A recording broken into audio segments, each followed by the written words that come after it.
மனம் திரும்பி பிள்ளைகளைப் போல் ஆகாவிட்டால் பரலோக ராஜ்யத்தில் பிரவேசிக்க மாட்டீர்கள் என்று மெய்யாகவே உங்களுக்கு சொல்லுகிறேன். மத்தேயு 18ஆம் அதிகாரம் வசனம் 3. நீங்கள் மனம் திரும்பி சிறு பிள்ளைகளைப் போல் ஆகாவிட்டால் விண்ணரசில் புக மாட்டீர்கள் என உறுதியாக உங்களுக்கு சொல்லுகிறேன்.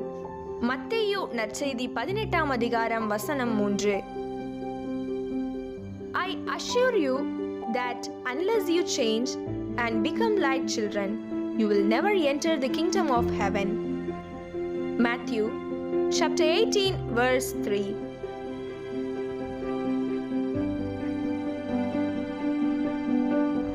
கிறிஸ்துவுக்குள் பிரியமானவர்களே, மனம் திரும்புதலுக்கும் பிள்ளைகளுக்கும் என்ன சம்பந்தம்?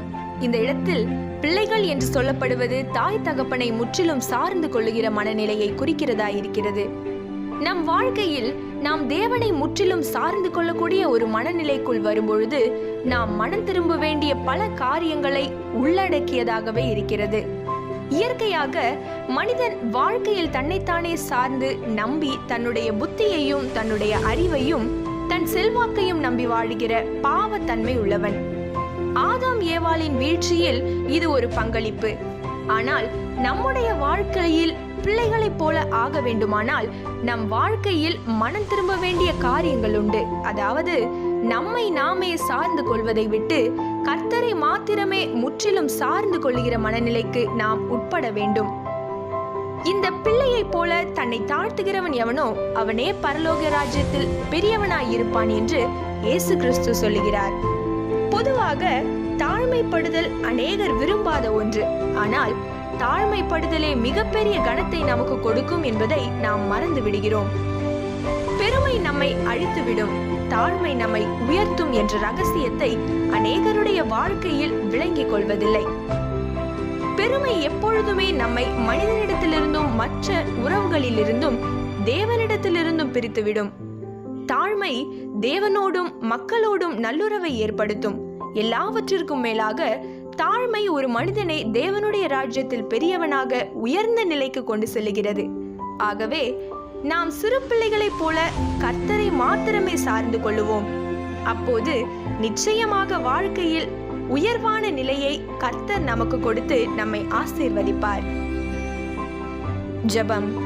சர்வ வல்லமையுள்ள பிதாவே, நாங்கள் மனம் திரும்புதலுக்கு ஏற்ற கனிகளை கொடுத்து உமக்கு பிரியமான பிள்ளைகளாய் வாழ கிருபை செய்யும்.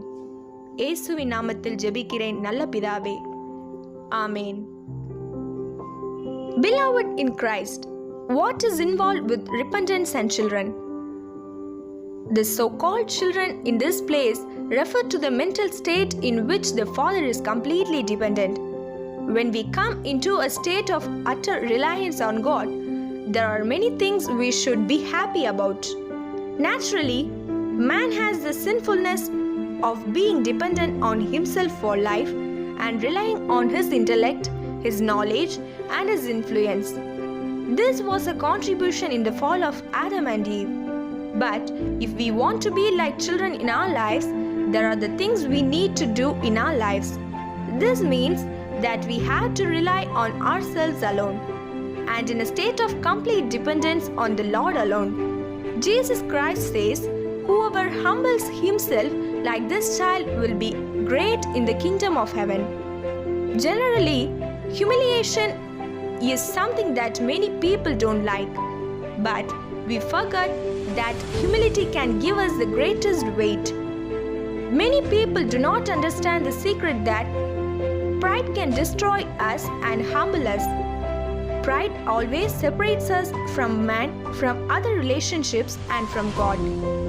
Humility can bring good fellowship with God and people. After all, humility leads a man to greatness and exaltation in the kingdom of God. So we, like small children, depend on the Lord alone. The Lord will surely bless us with the highest position in life. Prayer. O Almighty Father, may we give you fruits of repentance and grant you the grace to live as your beloved children. Praying in the name of Jesus, good Father. Amen.